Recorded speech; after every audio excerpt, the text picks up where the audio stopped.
दोस्तों ये वीडियो को पूरा एंड तक देखिए।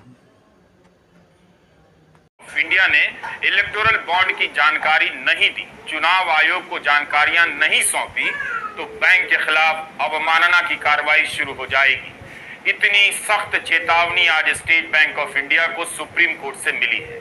स्टेट बैंक ऑफ इंडिया की अपील की याचिका सुप्रीम कोर्ट ने रद्द कर दी।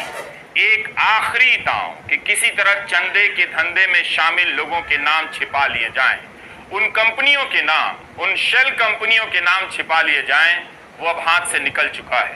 कोशिश बहुत की गई कि उन कंपनियों के नाम सामने नहीं आए, उद्योगपतियों का चेहरा सामने नहीं आए, किसी तरह लोकसभा का चुनाव तक टल जाए।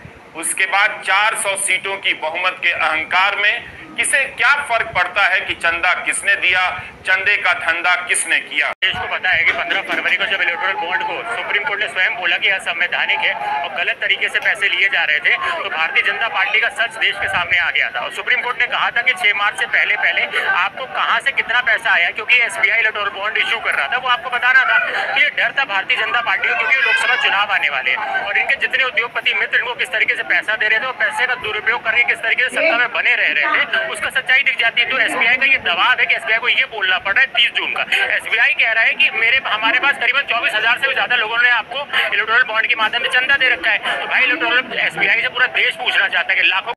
दोस्तों सुप्रीम कोर्ट ने कहा था कि कितने लोगों ने, कितने उद्योगपतियों ने पार्टियों को इलेक्टोरल बॉन्ड जैसे भ्रष्टाचारी और चोर दरवाजे से चंदा दिया है, उनके नामों की सूची हमें दीजिए। 5 मार्च तक हमें नामों की सूची चाहिए ही चाहिए। लेकिन एसबीआई बैंक देखिए कितना बड़ा शातिर है। एसबीआई ने सुप्रीम कोर्ट में आखिरी दिन जाकर कहा कि माय लॉर्ड, हम आपको पार्टियों को चंदा देने वाले धन्ना सेठों के नाम नहीं बता सकते। हम 30 जून को आपको चोर दरवाजे से पार्टियों को चंदा देने वाले धन्ना सेठों की लिस्ट दे सकते हैं। हेलो दोस्तों, आप लोगों ने पूरा वीडियो देखा। कंपनी मालिक सब नेताओं को चंदा देता है इलेक्शन लड़ने के लिए। क्या वो अपने बाप के घर से चंदा देता है इलेक्शन लड़ने के लिए?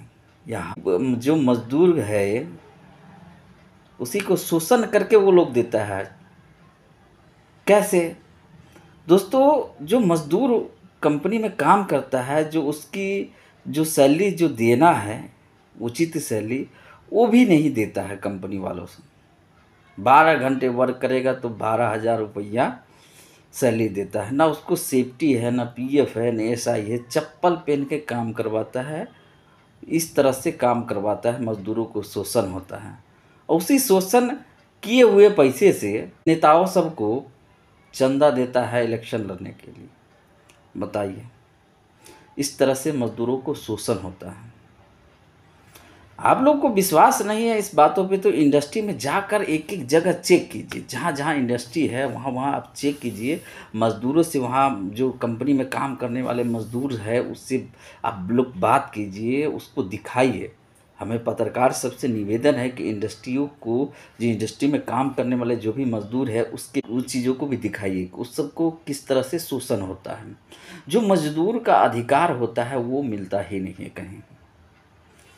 अब किसी भी इंडस्ट्री में जाइए, जो मज़दूर का जो वाजिब तनख्वाह होता है, जो उसको कंपनी वालों को देना होता है, वो देता ही नहीं है। इस तरह से मज़दूरों का शोषण। बिहार से कोई बंदा आया हुआ है, झारखंड से आया हुआ है, यूपी से आया हुआ है, उस बंदे को, उस लड़के को अगर 12,000 सैलरी मिले और 12 घंटे वर्क करने के बाद, तो उसकी पेट भरेगी उसमें? आप लोग सोच के बताइए। इस तरह से मज़दूरों को शोषण करता है, इस तरह से पैसा वो सबको पूरा नहीं देता है और नेताओं को वही कंपनी वाला सब चंदा देता है इलेक्शन लड़ने के लिए। मानी कि मज़दूर को किसी न किसी तरह से शोषण हर जगह होता ही है। दोस्तों हम मज़दूरों को एकता होना बहुत ही ज़रूरी है।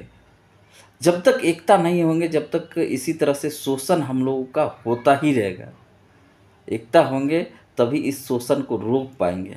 जय हिंद दोस्तों।